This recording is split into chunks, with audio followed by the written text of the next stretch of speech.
Chapter 3. The secret behind the casing. The air inside the captain's quarters was cold, trapped, and heavily saturated with the scent of aged mahogany, dried lavender, and old leather.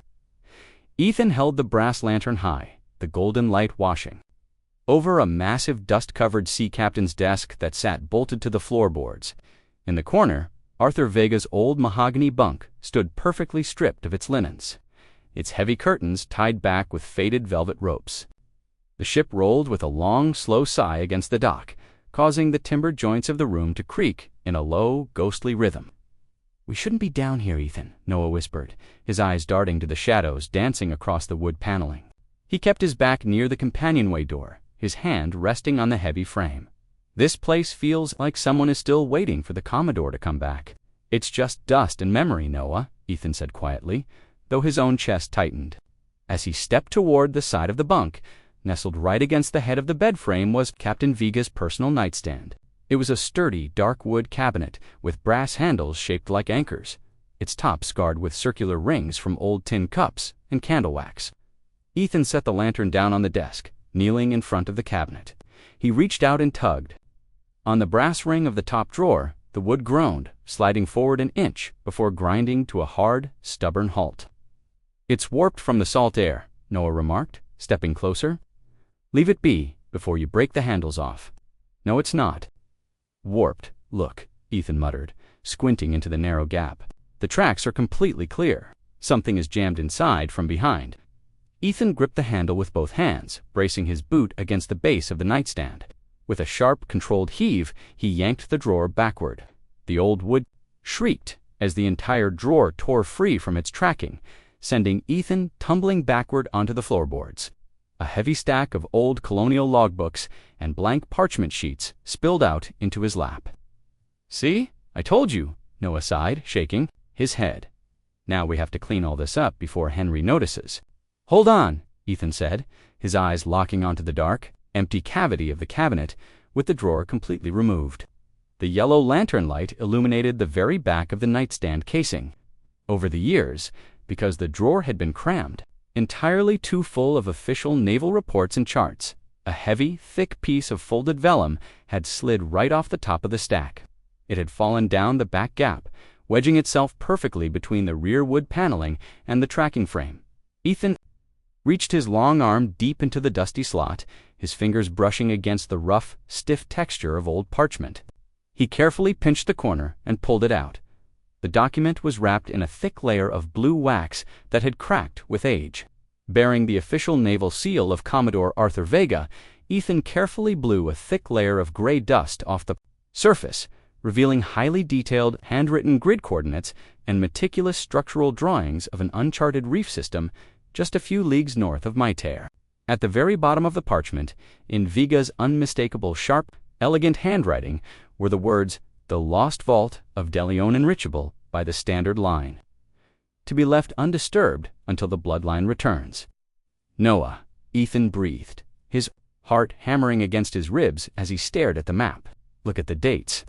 My grandfather drew this right after he was pardoned. He never told my dad about this one."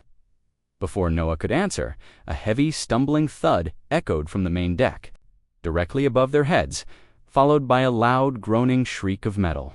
The boys froze, the color draining from Ethan's face as the distant lantern light in the companionway flickered wildly.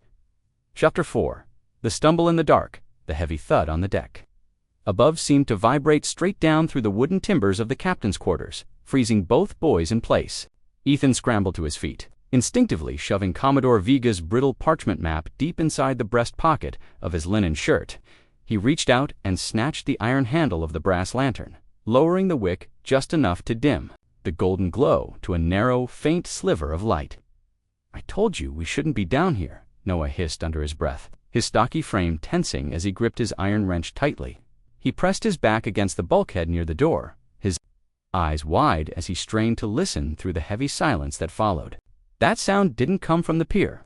"Someone is on board with us." Listen," Ethan whispered, his heart hammering a frantic rhythm against his ribs. For a long, agonizing moment, the only sound was the familiar, steady sloshing of the Black Harbor water against the outer hull of the Illusion. Then came a low, gravelly groan from the direction of the main companionway. followed by the unmistakable metallic scrape of an old iron buckle dragging against the floorboards. It wasn't the stealthy, calculated step of a pirate or a thief. It sounded like someone staggering, disoriented and clumsy in the pitch-black corridors of the lower deck. Ethan stepped cautiously out of the captain's cabin, keeping his boots light and silent on the warped wood of the companionway.